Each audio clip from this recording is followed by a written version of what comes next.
No ano de 2005, um psicólogo chamado Dennis Ortman publicou um artigo científico sobre uma paciente dele que tinha descoberto que o marido estava traindo ela com uma secretária e que ela evoluiu posteriormente com aquilo que a gente chama de transtorno de estresse pós-traumático. E quando ele fez essa descrição, Dennis denominou o quadro clínico da paciente de estresse pós-infidelidade. O transtorno de estresse pós-infidelidade é um conceito que ele desenvolveu para poder descrever um conjunto de sintomas semelhantes ao transtorno de estresse pós-traumático vivenciado por pessoas que descobrem uma traição em um relacionamento. E ele argumenta que a infidelidade pode ser um evento traumático, desencadeando reações emocionais intensas como hipervigilância, flashbacks da traição, insônia, ansiedade e uma profunda sensação de traição e desamparo. Muita gente já ouviu falar de transtorno de estresse pós-traumático e ele é um diagnóstico oficial no DSM-5 do manual que classifica os transtornos mentais.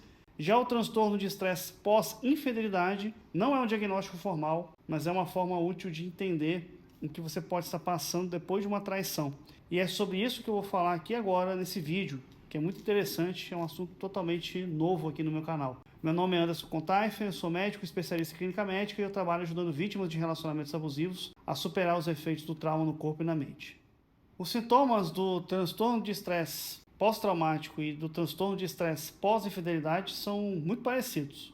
É importante aqui destacar que a maneira como o cérebro reage a um evento traumático é a mesma, seja um acidente, seja uma agressão ou até a descoberta de uma traição.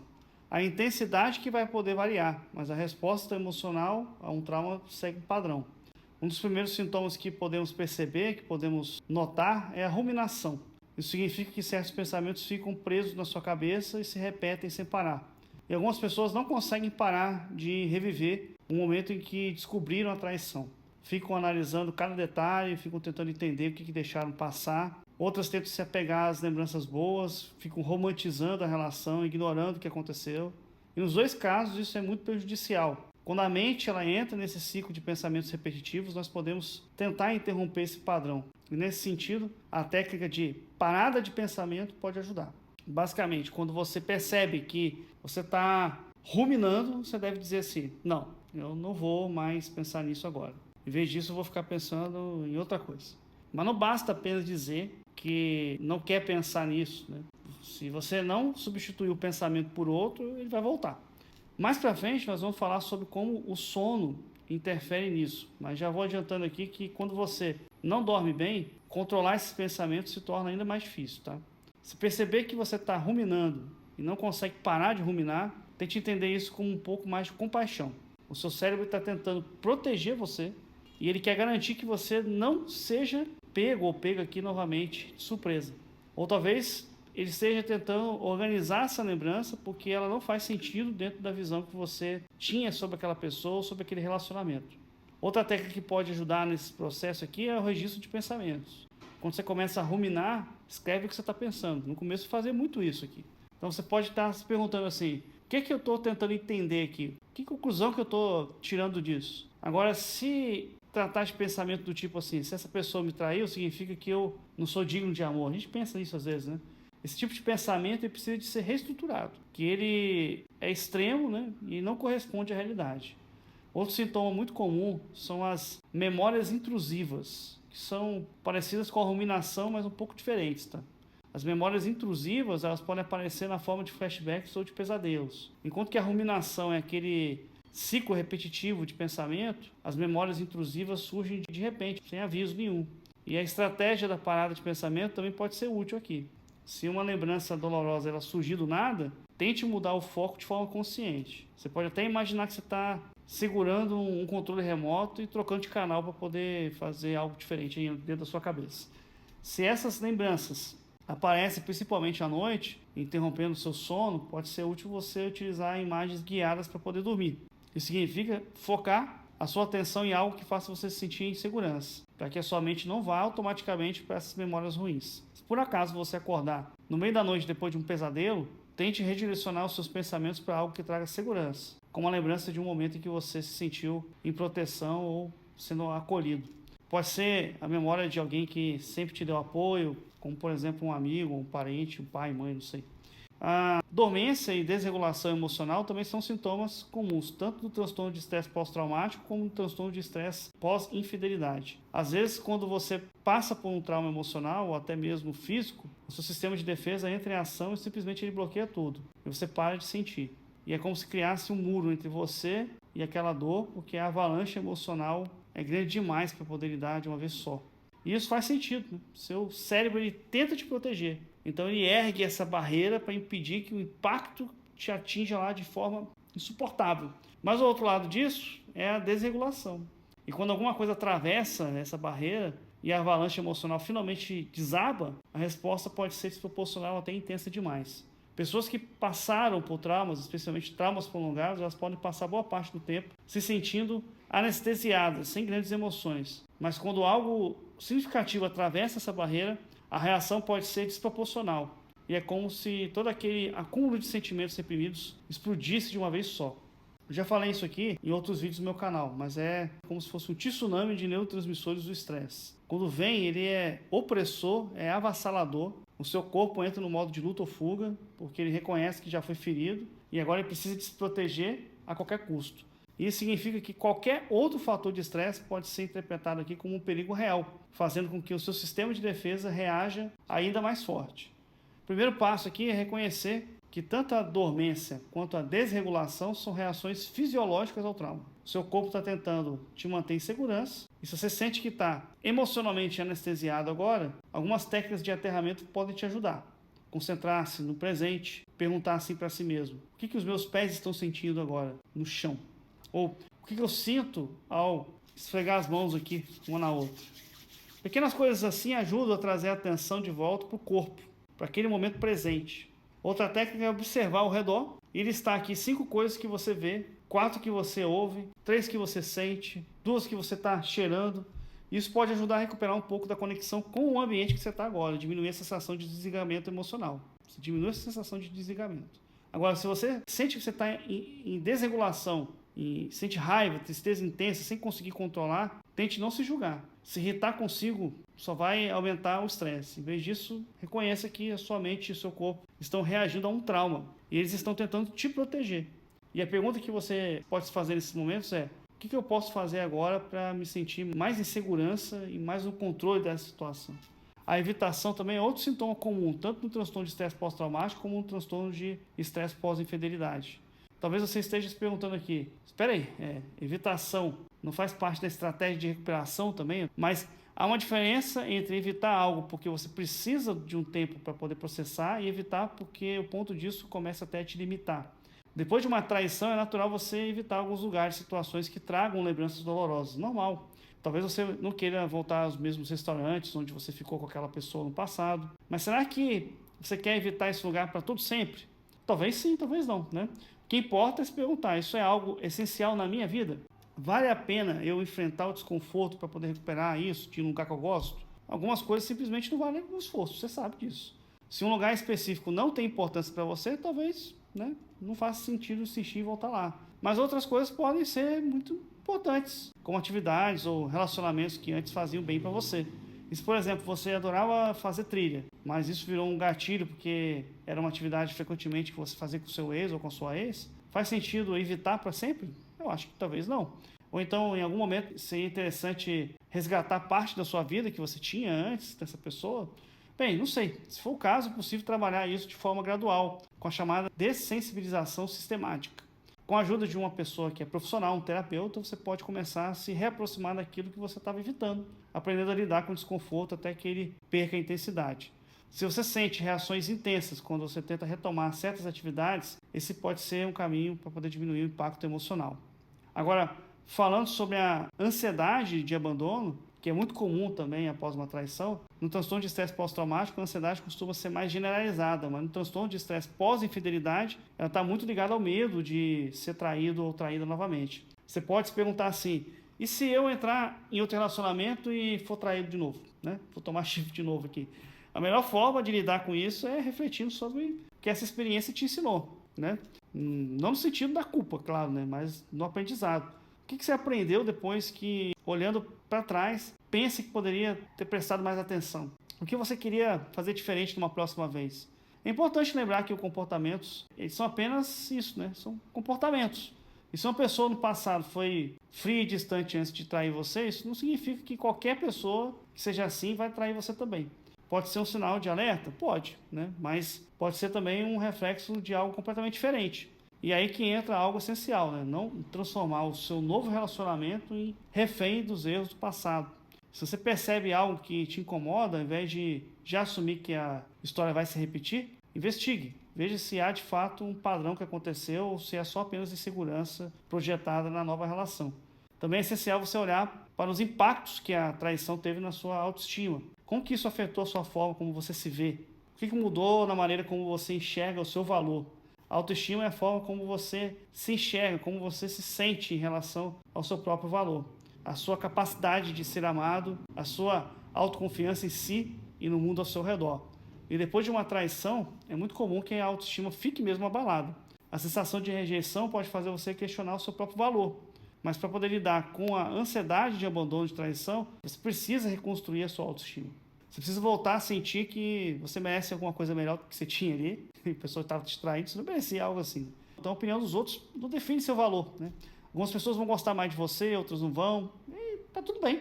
O que realmente importa é como você se vê, como você se sente consigo.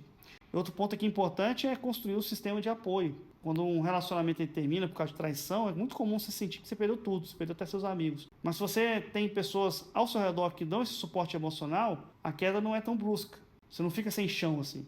Ter amigos, familiares ou até um terapeuta para poder conversar pode fazer toda a diferença aqui na sua recuperação. Agora, o luto também faz parte do seu processo. A traição não significa apenas a perda de um relacionamento, mas também a perda de confiança, da segurança e muitas vezes da visão que você tinha daquela pessoa até mesmo de si. E esse luto ele pode se manifestar como raiva, até mesmo depressão. Você precisa aqui identificar os pensamentos que surgem nesses momentos de tristeza e de revolta. Quando você sentir que está mal, pare e pergunte assim, o que eu estou pensando agora que está me deixando assim? Depois você deve analisar esses pensamentos de uma forma bem objetiva.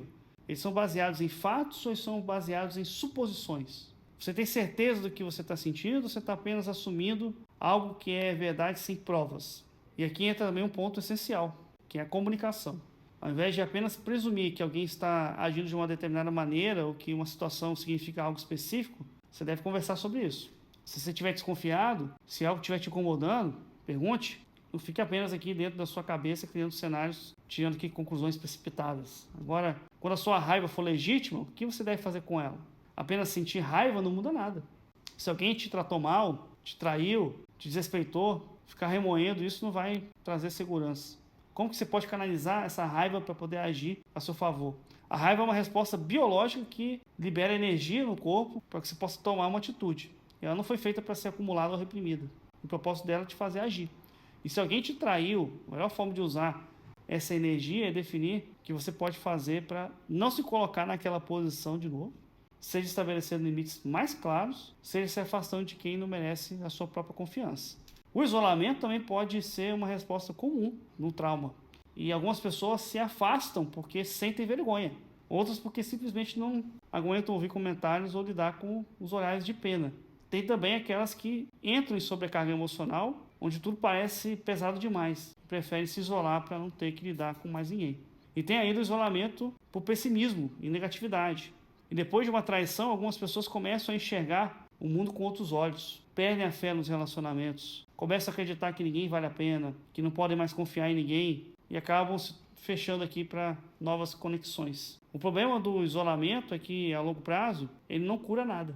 Pode ser necessário por um tempo, até para reorganizar os pensamentos e as emoções, né? Mas se isso se prolonga, vira uma armadilha. A recuperação ela exige que aos poucos você se permita reconstruir laços, mesmo que pareça difícil nesse começo. Eu sei que é difícil. Os problemas com o sono também são frequentes após uma traição. Quando você se deita e não está distraído com outras coisas, a sua mente pode acabar voltando para a traição em si. E aquilo que você tentou ignorar durante o dia pode surgir com força total à noite. Por isso, cuidar da sua rotina de sono é muito necessário. Se você tem se isolado, evitado seus compromissos ou mudado drasticamente a sua rotina, o seu relógio biológico ele pode estar bagunçado. E o ideal é manter um mínimo de estabilidade. Não significa que você precisa seguir a sua rotina à risca, mas você deve tentar evitar extremos, como passar o dia todo na cama ou trocar o dia pela noite. Se antes você treinava todos os dias e agora não tem energia para isso, tudo bem. Mas talvez seja possível substituir a academia por uma caminhada ou algo mais leve, só para manter seu corpo ativo sem se forçar além do que consegue no momento. E outra estratégia útil para o sono é a visualização guiada. Antes de dormir, tente focar em algo que te traga segurança, como uma lembrança boa. Se acordar no meio da noite por causa de um pesadelo, em vez de você alimentar os pensamentos negativos, você deve redirecionar sua atenção para essas imagens que transmitam calma. A questão da confiança também é um grande desafio. Depois de uma traição, confiar em alguém pode parecer até mesmo impossível. Você pode começar a duvidar do seu próprio julgamento, a questionar a sua intuição e até sentir desconfiança em relação às pessoas que sempre você considerou confiáveis. E essa reação ela é natural. O seu cérebro está tentando entender o que aconteceu e é como se você estivesse até pensando internamente, né? Se eu não esperava essa traição, o que mais eu posso estar ignorando aqui? Então começa a ficar hipervigilante, querendo olhar tudo, né? O importante é reconhecer essa resposta como parte do processo. Não significa que você nunca mais vai poder confiar em ninguém. Não pense assim. Mas é necessário mesmo que você lide com essa desconfiança em vez de afundar na sua vergonha, no pessimismo ou na negatividade. A curto prazo, o mais importante é ser compassivo consigo mesmo, perguntando-se, né? Faz sentido eu me sentir assim agora? O que os fatos atuais mostram sobre essa situação que eu estou vivendo? Às vezes o que você precisa é simplesmente dar um tempo para si e nem sempre nós conseguimos entender o que nós estamos sentindo naquele momento exato em que está acontecendo essa situação toda. Pode ser necessário um tempo para poder processar as emoções, organizar os pensamentos e recuperar um pouco da energia antes de decidir como lidar com essa situação. E além disso, você deve buscar também identificar quais são as relações importantes na sua vida, o que você precisa para fazer se sentir mais seguro nelas, né? Isso aqui vale para qualquer tipo de relação, amizades, família, colegas de trabalho. Quando você estiver lidando com essas pessoas, você deve observar os seus pensamentos. Se a sua intuição te alerta que alguém pode estar sendo desonesto ou até mesmo um pouco confiável, pode ser verdade também, pode ser um reflexo do que você até viveu no passado, né? E antes de tomar conclusões aqui precipitadas, você deve buscar os fatos, que realmente sabe sobre aquela situação. O que é uma certeza, o que é apenas uma interpretação baseada no seu medo. A desconfiança excessiva pode fazer com que você veja ameaças onde essas ameaças não existem. Se você sente que alguém não é confiável, investigue. Quais fatos você tem para poder sustentar essa sensação? Melhor ainda, se for possível, claro. Converse com a pessoa. Muitas vezes a desconfiança surge de suposições baseadas em experiências passadas e não necessariamente em algo real. A hipervigilância anda lado a lado com dificuldade de confiar. Depois de uma traição, você se sente vulnerável e passa a prestar atenção em cada detalhe, tentando prever novas ameaças. É como caminhar sozinho por um lugar escuro e até desconhecido, e os seus sentidos ficam aguçados. Qualquer ruído parece um alerta. E no contexto dos relacionamentos, isso significa ficar obcecado ou obcecada por sinais de traição, interpretando cada gesto, cada mudança de tom de voz, cada olhar. Faz sentido querer se proteger, eu sei disso, né? Você não quer ser pego de surpresa de novo. Mas essa hipervigilância também pode criar um ambiente de constante estresse, onde tudo parece uma ameaça, mesmo quando ela não é uma ameaça. Por isso que criar ambientes onde você se sinta insegurança faz toda a diferença. Por exemplo, se você está em um restaurante e esse restaurante te deixa em ansiedade, porque você sente que precisa ficar monitorando se a outra pessoa está olhando para alguém ali, né? Talvez esse não seja o melhor lugar para um encontro no momento agora. Então pense no que pode te ajudar a sentir mais tranquilidade e menos esse lado de defensividade. E além disso, é importante refletir sobre essas interações que você tem no presente. Quando alguém foi confiável com você, você sabe? Quando que você se sentiu em segurança num relacionamento ou numa amizade? E muitas vezes a nossa mente foca nos momentos ruins e ignora as centenas de vezes em que as pessoas foram consistentes e respeitosas conosco. É que não se trata de ignorar a traição, mas de equilibrar a percepção para não viver achando que todo mundo é uma ameaça para você. Uma forma de trabalhar isso é imaginar que você pode diminuir a intensidade da sua sensibilidade ao perigo, e em vez de estar sempre no máximo nessa sensibilidade, pronto para poder detectar qualquer sinal de traição, você tentar ajustar para esse sensor para um nível mais realista. Se as últimas experiências foram ruins, o seu cérebro pode mesmo generalizar e criar aqui a ideia de que qualquer relação vai terminar do mesmo jeito que a anterior ou a outra, antes dessa ainda terminou. O ideal é começar uma reprogramação com pessoas que já demonstraram uma confiabilidade e falar abertamente sobre o que você está sentindo nesse momento, o que você precisa e o que você espera numa relação para a sua vida, né? Isso envolve honestidade, tanto com você mesmo quanto com as outras pessoas. Outra coisa importante é prestar atenção não só nessas emoções, mas também nas emoções dos outros. Isso significa respeitar limites e manter uma comunicação aberta e direta. Relacionamentos não são só sobre suas necessidades, é um equilíbrio entre o que você sente e o que a outra pessoa sente. Um ponto que pode ajudar muito nesse processo é aprender sobre a linguagem do amor das pessoas à sua volta. Cada um expressa carinho e consideração de maneiras diferentes. Algumas pessoas demonstram com palavras e outras com gestos presentes ou tempo de qualidade. Identificar isso ajuda a perceber quando alguém realmente se importa, em vez de apenas esperar que as demonstrações sejam do jeito que você considera o ideal. E por fim, respeite a si mesmo e aos outros. Você não precisa se pressionar para poder superar isso rapidamente e nem se condenar por ter dificuldade de confiar. Mas também não pode prender novas pessoas nos erros de que te machucou aqui no passado. Cada pessoa é única e merece a chance de mostrar quem realmente é. O processo de recuperação de uma traição começa ao identificar o que você precisa para poder se sentir em segurança e recuperar o seu senso de poder no presente. Também passa por reconhecer que, apesar do impacto negativo, sair de um relacionamento disfuncional pode abrir também oportunidades para algo muito melhor na sua vida.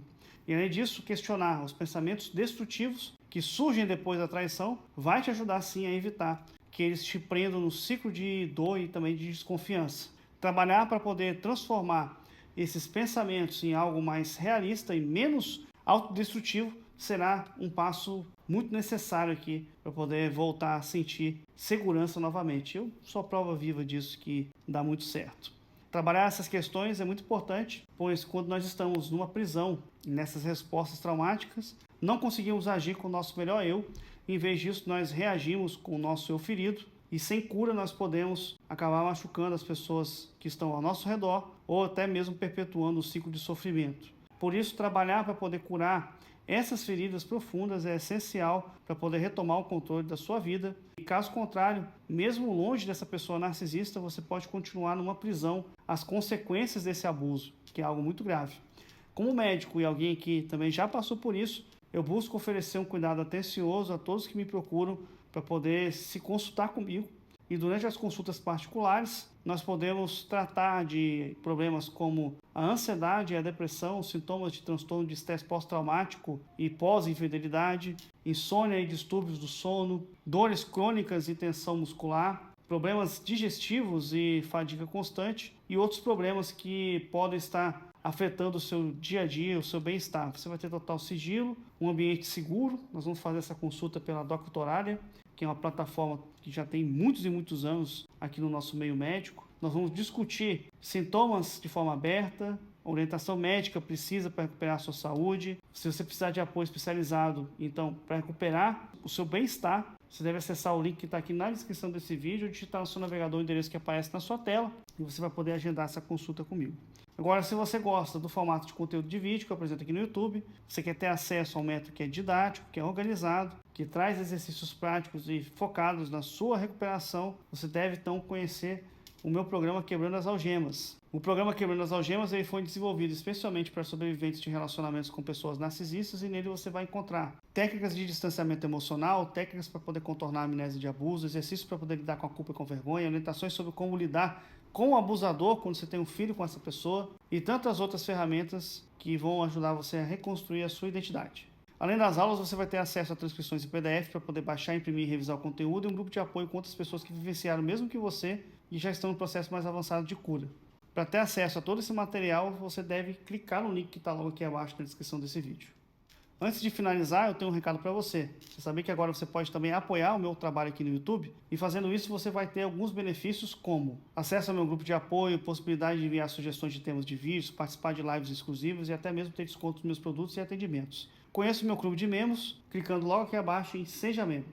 Por fim, deixa um like aqui no vídeo e também um comentário sobre o que você achou desse conteúdo. É muito importante para mim, pois assim o YouTube entende que esse conteúdo é relevante e faz com que ele alcance outras pessoas. Agora, se você quiser aprofundar ainda mais sobre esse assunto, você precisa assistir esse vídeo aqui também. 10 maneiras sutis de traição por parte de um narcisista. Muito obrigado por ter chegado até aqui, um grande abraço e até o próximo vídeo aqui no meu canal.